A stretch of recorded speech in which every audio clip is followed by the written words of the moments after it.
Hi, we're sisters, Amy and Nancy Harrington, the founders of the Passionistas Project, an exclusive sisterhood where women find support, purpose, and empowerment. On each episode, we share the stories of passion-driven women who are breaking barriers and redefining success.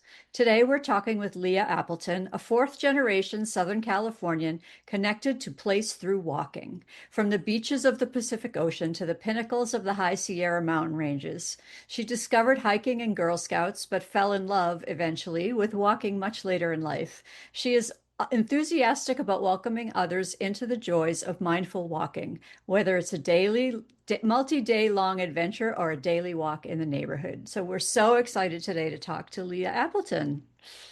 I'm excited to be here too. Thank you for having me. Lea, I think maybe the intro was the answer to this question, but we're going to ask it anyway. What are you most passionate about? Well, it's interesting because I would just say walking, but I think it's walking and wandering and hiking and backpacking and finding places to move my body in the outside. So it's sort of walking plus, I think. That's what I'm passionate about. So it sounds like that is something that you were inspired by even as a kid. So take us back to that time and where you grew up, what your childhood was like, and when you first discovered this love of the outdoors. Sure. So I grew up in a couple of places. My parents were graduate students in Texas, so I lived there. We lived in the Philippines for a few years and then returned to Southern California about mid-elementary school. And from that point on, I was active in Girl Scouts, and that's where I got to go backpacking for the very first time. My family took us camping. That was our regular summer vacation. So I loved the outside because of my parents. And it's funny now in talking to them, especially my father, he's like, well, I didn't really love camping, but I thought it was good for you. I'd much prefer, a bed and a shower. So I'm really extra grateful that that they did this to bring us into the outdoors on a regular basis. So we've been through all the state parks and the redwoods and all that growing up. But in Girl Scouts, I wanted to do this backpack trip because it just sounded fun. I think I was about 10 years old, and I believe it was in the San Jacinto Mountains here in Southern California. And that's a pretty steep hill from what I recall then and now. I've done it a couple of years ago again with my own daughter. And but I remember just loving moving. I liked going places. Some folks really love finding vacation or holiday time where they go and they find a place and they don't have to sit, but they are in one place. I love going places, and by walking and backpacking and hiking, that gets me to go from one place to another a lot. So that was my first taste. I did some a little bit in high school. Again, my family didn't do it, so I would go with other groups of kids, chaperoned by grown-ups, and then kind of didn't really do it again for maybe a decade or so. And then I remember when I married my husband, I didn't have a down sleeping bag. And that was like, oh, I really wanted down, like that was fancy. And I really wanted a down sleeping bag. So we bought a down sleeping bag and I'm like, I'm sleeping in it tonight in the living room. You can join me if you want. And I was so excited. So that was the kickoff of my adult exploration. My walking came because I used to be a runner. That's why I eventually liked walking. I loved to run. I loved to run as a kid it felt free. I ran on the track team, that kind of thing. I wasn't a great runner, but it was super fun. But my joints have been going over the last couple of decades. And so running really is just not an option anymore. Not only does it hurt, it's just it wears out my joints and it's not healthy. So I've had to stop. And so I walked kind of like angrily. First I was reluctant, then I was kind of miffed. And then I started over a long period of time to really love that kind of slowness because you don't have that running. And it was great. It was really this cool thing. And I don't walk every day, but I walk almost every day. And it's really something that I have come to really enjoy. That's incredible. So let's go back to those years in between, those Yes. decade where you weren't walking and you weren't running and well, you were maybe running, but tell us about the time your journey into working in higher education and community leadership and some of the lessons you learned along the way during that time. Yeah. Well, and frankly, I loved my job working in higher ed, and but I was really, really busy, and that was one of the reasons why I didn't get outside as much. But that was my choice. I mean, I made that decision to do it. In retrospect, probably would have been good if I spent a few more weekends or summer weeks hiking or walking outside, but I didn't. And I learned so many things. I learned, about working with people. I worked with a lot of international students. I've worked with people all over the world, which is something that I do now, which I really love being able to continue that. I learned that, everybody's on some place in their journey. Most of us, even my parents who, were of the generation that you grow up, you have a particular career, you do that forever, and then you retire. They still did lots of interesting things. They took their kids to another country, they did other kinds of things like that. So I think many of us, and particularly now where careers change for all sorts of different kinds of reasons, economics, technology, we our journeys are all really different. And that's something that higher ed, because students would come in and leave and come in and leave, because they're only there for a few years, it really helped me see, wow, this is really a constant flow of learning and growing. So that was something I learned from that. So what inspired the move from higher ed to coaching, and what kind of coaching um, hmm are you involved in? Were you in? Yeah. So I took I did a lot of listening in my higher ed roles. I was a dean of students for the majority of my time, and then I worked as an associate dean for student success, which is still listening and hearing what's going on and how can we help and things like that. But I thought that, I'm a good listener, but I could be a better question asker. I didn't always know how to help people discover what was going on, really help them be able to articulate what they needed and wanted in their life or in that moment.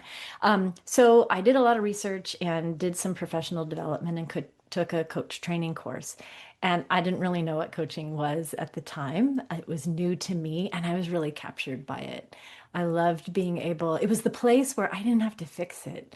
As a coach, really, it's creating a space for people to be able to listen to themselves talk and figure out what's going on inside of them, and the expertise that I bring is the question asking. What do you notice? What do you see? What do you think? What do you feel?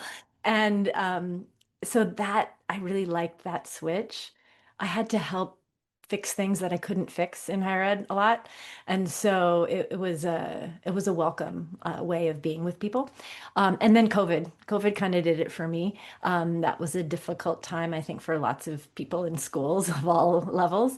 And at the end of when as we were getting out of it, I thought, okay, it's time. It's time for me to pivot. I want to do something different. And at that point, I had really already begun walking and, been back in the outdoors, and I think I recognized that I wanted to do something different with kind of the last part of my career before I retired. And so I work primarily as a career coach, but really it's about people working with people in life transitions. So a lot of times it's work related transitions, but sometimes it's other kinds of life transitions. And I think that goes really well with the idea of being on that journey and, taking those steps and figuring out which path you take and are you prepared for the journey, things like that. So a lot of those metaphors come into play. Right, right. So now you don't just walk, you do mindful walking. So tell Yes, us how that came about and explain what that is for people who don't know. sure. So how it came about was one of the things that I wanted to do as I was ending my career in higher education. I wanted to walk the Camino de Santiago in Spain, and it hadn't been a lifelong thing, but in the few years leading up to it, I was like, I'm going to do this, and it's a long walk. You can do any sorts of parts of it. There's many different pathways, and the particular one I wanted to do is about 500 miles. So you do it over a long period of time. And we had our tickets. My sister and I were going to do it together. It was a wonderful sister trip planned, my younger sister. And we had our tickets and we were ready to go. And we'd arranged our kids were still in high school. So we were all arranging other people to help figure out how to manage our family life.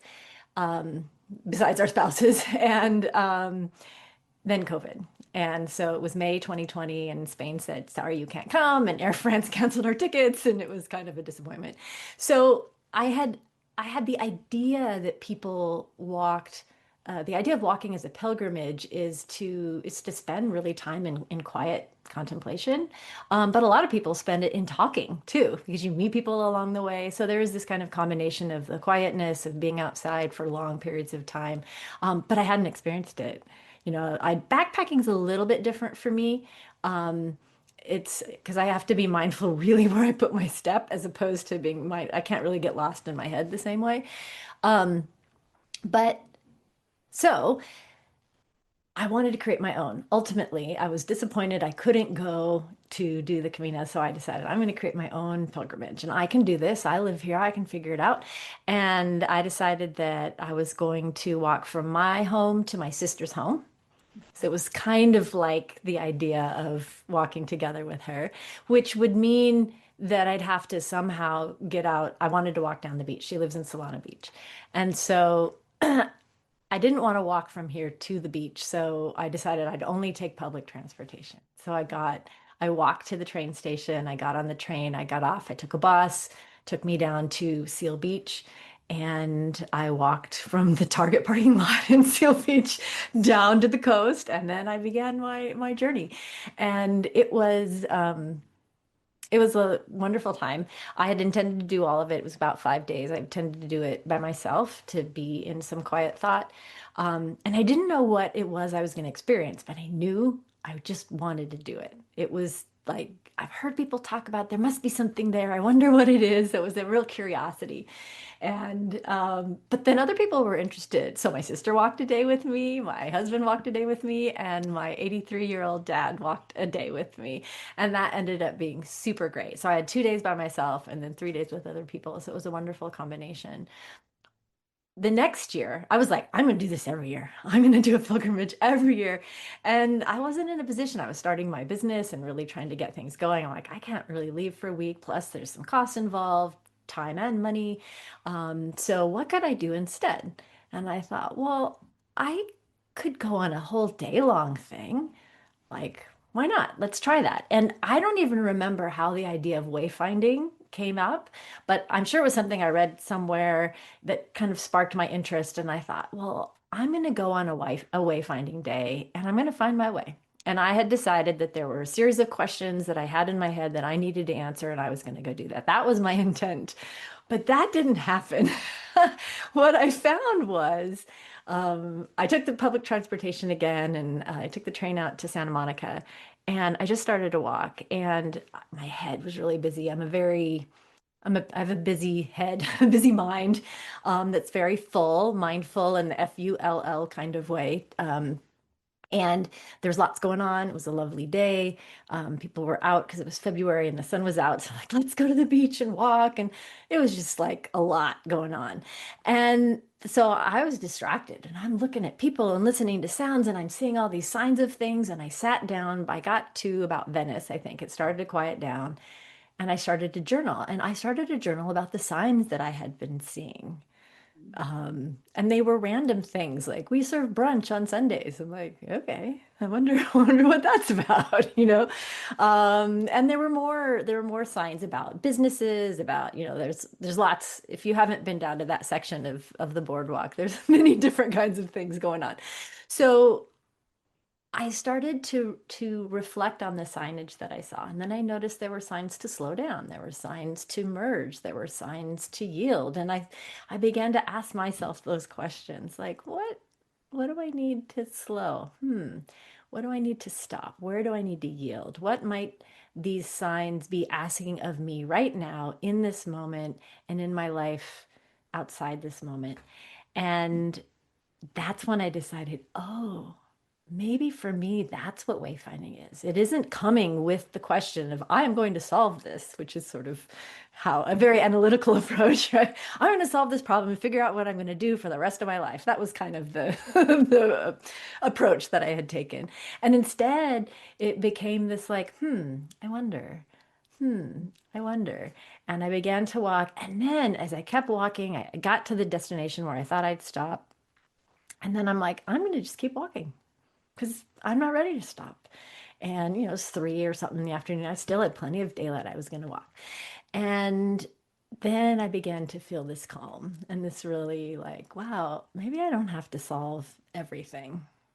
Maybe I can just hold whatever it is. Maybe I can wonder about these things as I get inputs from the signs and the nature and people, and just take it as it comes. And so that's how my wayfinding day began. And that's how I really began to love walking. And my walking changed at home after that. I would look for colors and went on a rainbow walk where like every day picked a different color. And, the blue day was like included the little Smurf people that were in somebody's yard and a sign and a door, like all that kind of stuff. So it was really interesting. I tried to always be open to people made things as well as, what might be there in nature. So it didn't always just go into my head. I used the process of what I saw, what I heard, and then reflected upon that. So that's kind of how it all began for me. That's so cool. I love the idea of the rainbow walk. I want to do Yeah. that's cool. Yeah. Yeah. And so like one day I was like, I'm going to do red. And I took pictures so that I could come back and collect it. You can see it on my Instagram. I have a little section of all my colors. Oh, cool. Yeah, that's what I was Yeah. thinking too. Like it'd be great to do one that was taking Hmm. just one picture Hmm. at certain times so that you could reflect Yeah. on those. So that's cool that you do that. Yeah. And what about the Camino de Santiago? Is that still a long-term plan? It's still a long-term plan. I had in my mind that I wanted to go in like May, June, and then every year we've had some sort of kid graduation or something like that that's sort of conflicted with that time. My sister now has a teaching position, which means she doesn't get out of work.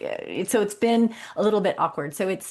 The timing hasn't worked, but I've not given up on my desire to do it. I have decided though that if if it needs to be shorter, that's okay. Or if my sister can't go and my husband only wants to come for a week or two, or maybe like, that I'm trying to hold it more loosely. And but I'm pretty sure it will happen. And I don't know it will happen in the way I expect, but hopefully it will happen in the next couple of years or so. How long were you estimating 500 miles was going to take? I think we estimated about 35 days, something like that. That's amazing. Now, did Yeah. she meet you through Julie DeLuca Collins? Yes, Okay. yes. You know And that in she's fact, done the, yeah, yes, and yeah, she's done parts of it yeah, multiple times. And so, yeah, yeah, we've talked it. That is a point of connection for us for sure. yeah. And it's so interesting to hear people's stories because everybody's experience is slightly different, but there definitely is this pull, this yearning of like, there's something about um for me, it's about time.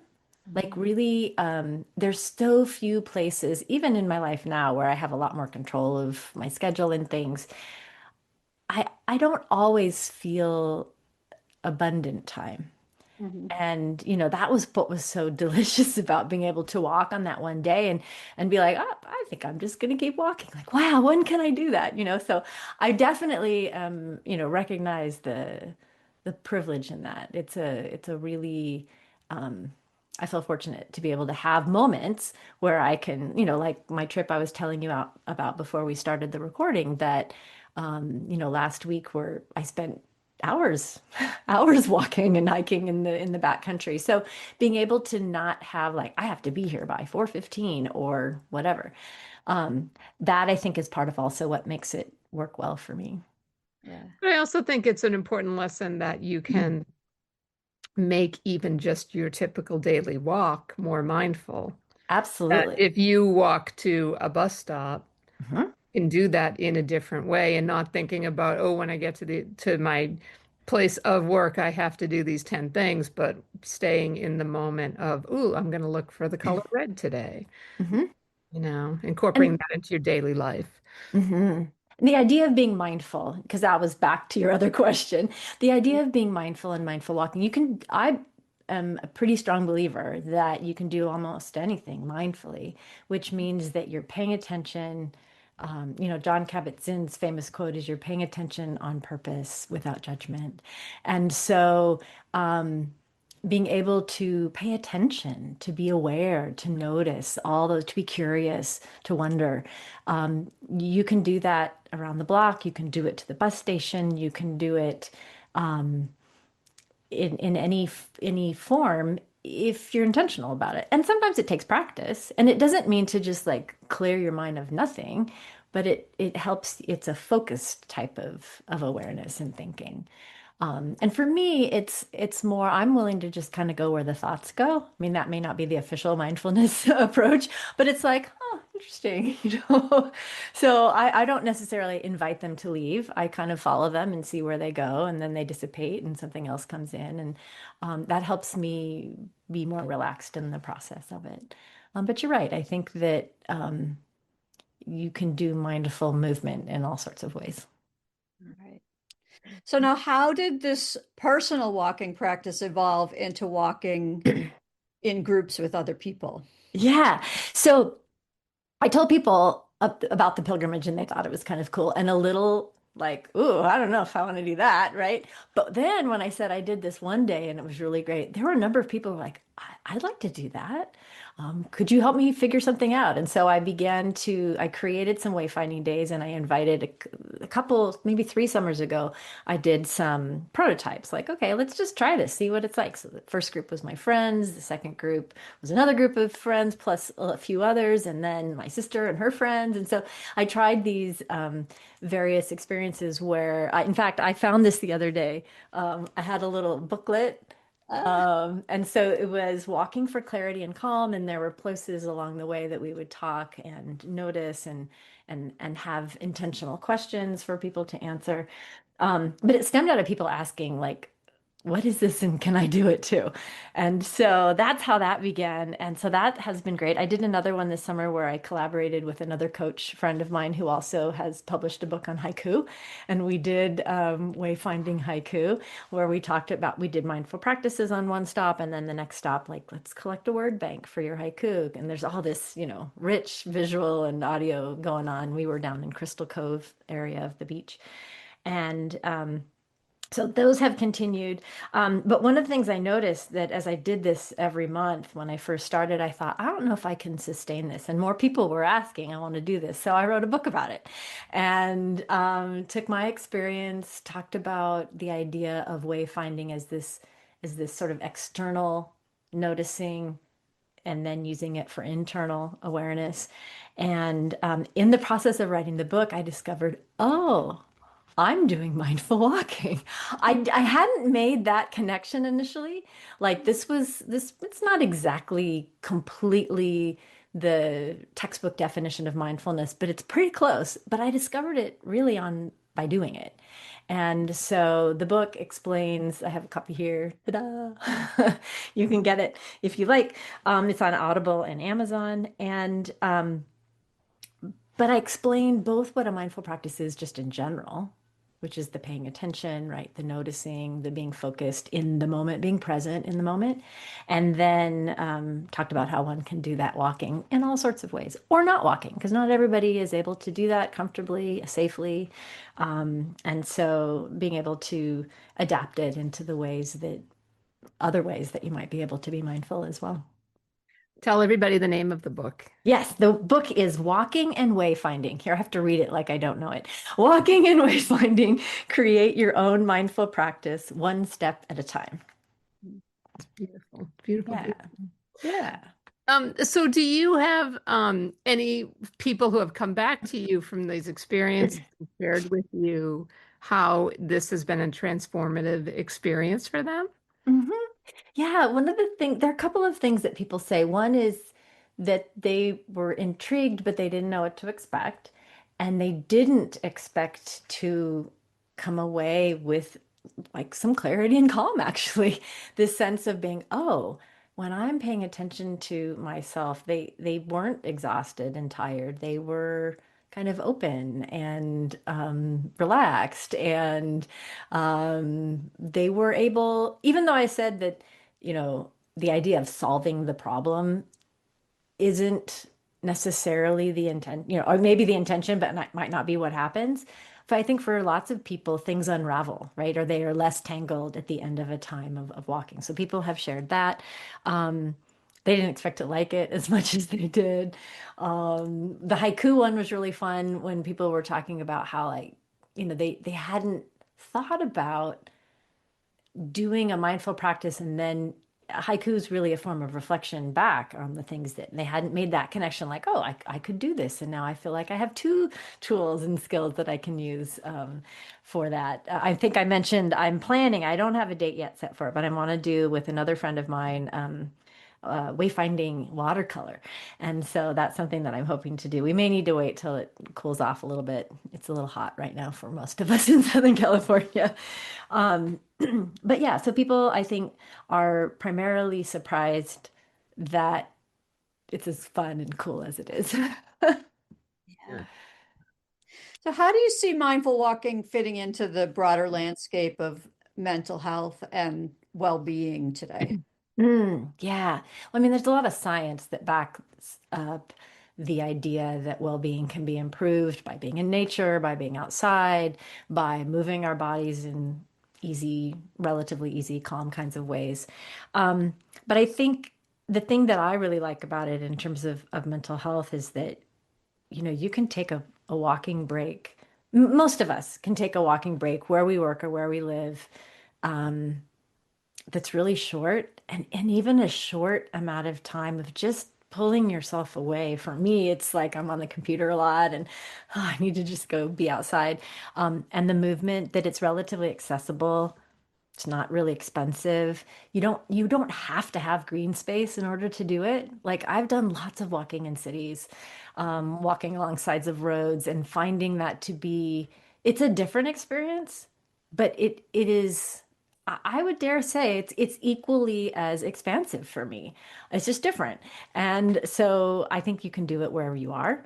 And I think that is helpful, given that so many of us are in a hurry, are inside, are sitting, there's so many challenges within, the global landscape that are things to worry about, things to be truly desperately concerned about. So being able to just stop the spin temporarily, and it's not to say that it fixes it, but it helps fix us to be able to deal better with whatever we have to deal with. So I think that walking can be a way for lots of people to be able to, improve that part of their life. And it's physically, for many of us, helpful and healthy. Um, I always, whenever I write or I'm, speaking about something, I'll say, always check in with your doctor, because every body is different. But there are ways that one can move. And sometimes, again, as I was saying, maybe it's sitting by a window, maybe it's putting your fingers in the dirt in a garden box, on your patio or something like that. So it doesn't have to be 12 hours of walking along a beach somewhere like I might like to do or I have access to. But I think that lots of people, I think the other thing, when you talk about the landscape of mental health concerns for lots of people is that it's one way. It's not the only way. It may not even be the best way, but it's one way for people to feel better. Yeah. And how has it transformed your life personally to Yeah. incorporate this practice? Yeah, it's really, um, I was describing to one of my children how, like, and some of it I'm sure is age, right? This is my 60th year. I turned 60 in the fall. And I think, you know, I don't angst in the same kind of way, which is remarkable given all the things that are going on in the world. But I've been able to develop a practice of walking that allows me to, I think I mentioned, stop that spin a little bit, because my brain is going to try to, like, go off, and it's like, okay, just for this next moment, let's just be here and now. Put one foot in front of the other, take some breaths, experience, feel, think, whatever. So it's changed me, I think, in that regard. It's brought my level of I'd read a book once that was about bicycle riding, and she talked about her metaphor, even though it was about bicycles, was that her idol was too high. And I'm like, oh, that's me, you know. So it brings down my idol. So I idle a little bit, more calmly and slowly, because before I really had walking as part of my regular life, I didn't do that very well. And then my health and my mind and my relationships, noticed that. So yeah, I think that's definitely helped it for me. And one of the things that's really fun, and in fact, I did this week, because I knew I was going to have this conversation with you. Um, I've been trying to connect the walking more. I mean, I'm not one of the coaches, at least so far, where we walk and talk. I know a lot of people do that, which is super awesome. I think I'd like to do that as a receiving end of coaching, but I haven't yet done that very much in terms of taking my coaching outside, let's say, and walking with people. But um, these wayfinding days, these ideas of being able to find connections with other people, with yourself, with place. I mentioned, when you walk somewhere, you know that place in ways you don't when you drive, or take the bus or train or whatever. You get to see the cracks in the sidewalk. You get to see the little flower that's blooming on the side of the dirt path or whatever. So I think that it's kind of a special relationship with self, with place, with people. So one of the things that I've just done is I just launched, I have a blog that I have named Hip Hiker, because I'm hiking with my hip replacement, which I didn't mention. My joints were going and I had a hip replacement last summer. And so I've really been focused since March, which is when I could finally do stuff again. To be able to walk again and to hike and to backpack. And so this blog is focused on people who are aging boldly and adventurously and want to keep moving their bodies, which is kind of fun for me, because like when I was planning my trip, this backpacking trip I took last week and 2 weeks before, and I love it that they're doing it. I wish I had been one of those 25-year-old kids who was doing it, but I'm not 25, and their blogs don't speak to me very well because I can't carry as much. And so that it whole changes the itinerary, how much food I can bring, all those kinds of things. I bring a lot more, Advil and other things like that. My first aid kit's really big. But I want to encourage other people to be able to continue to do that. And, again, it starts with walking around the block. With my hip, I couldn't even start with walking around the block. You start with, let's walk to the bathroom, then let's walk to the kitchen. And then my doctor was like, you can only walk to the corner. I'm like, okay. Because they knew I wasn't going to follow, if I were left to my own devices, I might not behave properly. So, in terms of being a good recovery patient. So, I walk to the corner, and then I walk to the next corner, and then I walk halfway and back and around, right? So you can start with just a few steps if that's where you are. And so this blog is to encourage people and inspire people to do that. Awesome. Yeah. You mentioned the possibility of intertwining the walking and your coaching, but what are your future plans in general for your mindful walking practice and your coaching practice? Well, I think that it's rather, well, I always do the walking and I'll always do the coaching. And I think the place of connection is the way that I view it. This idea of, wherever we are on our journeys, the idea that in life's transitions or with whatever path unfolds and the choices and the decisions you have to make, whether it's on an actual path or whether it's in the path you're choosing in terms of your career or your life, that those are the places of connection for me, that they inform each other. And I'm working on another book. I'm contributing to Julie's book. I'm continuing to share the ideas around wayfinding and walking and mindful practice. My second book is about walking in community. And I think we talked about that the first time that we actually met, that was the chapter I took out of my first book. And so it's becoming a book all on its own. And so for me, it's the connections and the informing that each can do to the other. And then we'll see. I'll walk the path and I'll tell you about it as I go. Talk about that concept of walking in community, though. Mm. Yeah, I love. So 3 weeks ago, I went on this backpack trip with 6 other women, and some of us knew each other really well, and some of us hardly knew each other at all.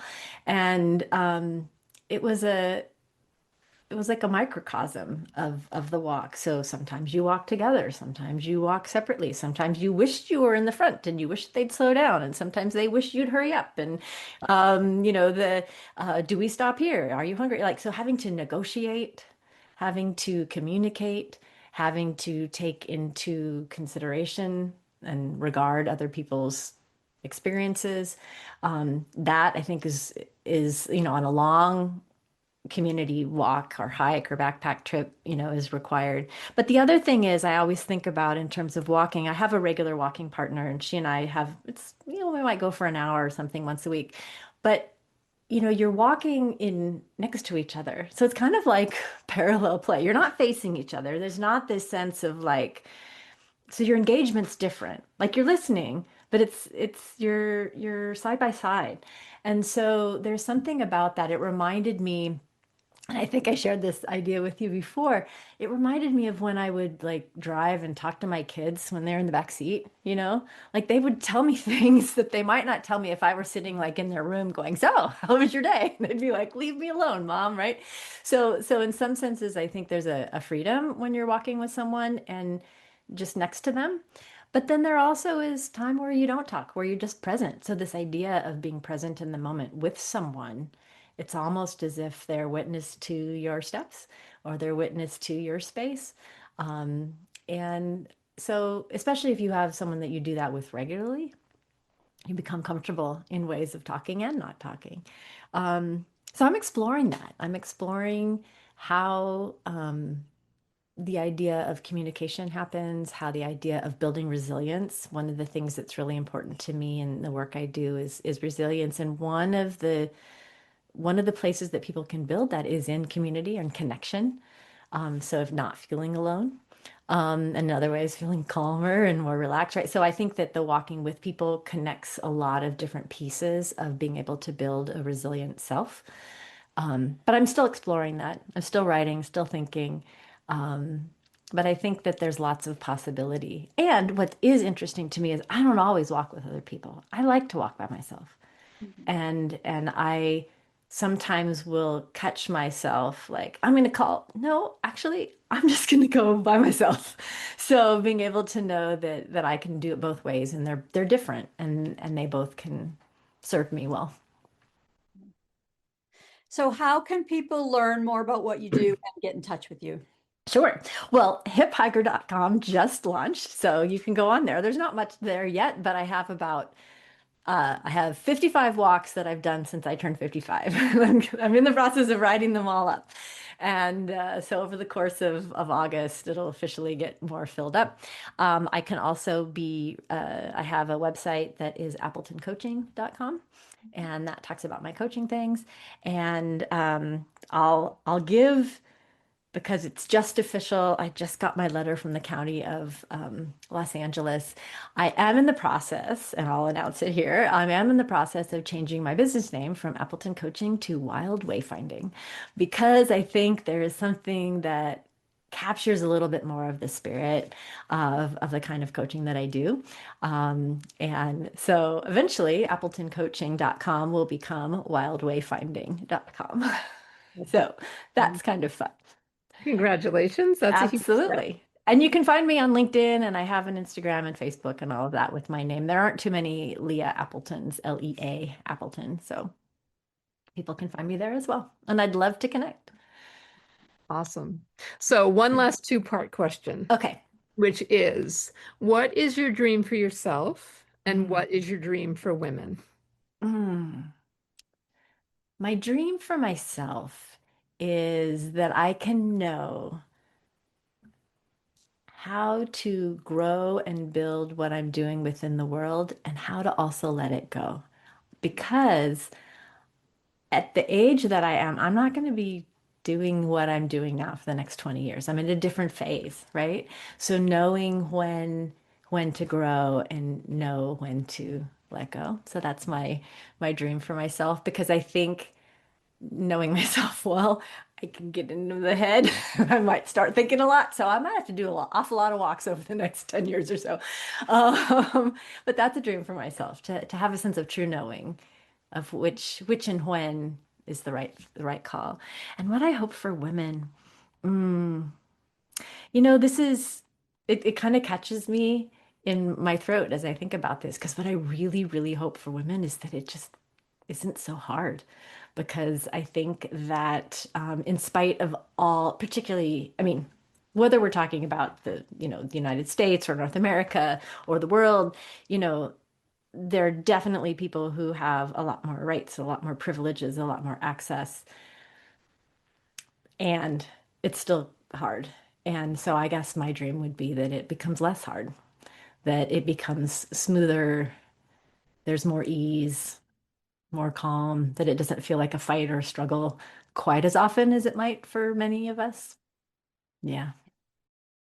Thanks for listening to the Passionistas Project podcast. As real-life sisters, best friends, and business partners, we know how rare it is to have a built-in support system. But we also know that so many women, activists, solopreneurs, and purpose-driven people are out there doing it alone and wishing they had a community like ours. That's exactly why we created the Passionistas Project Sisterhood, a space where support, trust, and authenticity come first. When you join, you become part of our extended family. You'll get the tools you need to grow your business, develop personally, and create real social impact. You'll also learn from our Power Passionistas, leaders, changemakers, and experts who share their wisdom on everything from letting go of perfectionism to embracing community and stepping fully into your purpose. Whether it's through online meetups, chat spaces, Passionistas TV and the Passionistas Podcast Network, or our exclusive workshop series, you'll be surrounded by like-minded women and gender non-conforming folks who are just as passionate as you are about living with purpose and making a difference. Visit thepassionistasproject.com to join our free membership and become part of this growing global sisterhood of passionate changemakers. We'll be back next time with another inspiring passionista who's breaking down the barriers and defining success on her own terms. Until then, stay passionate.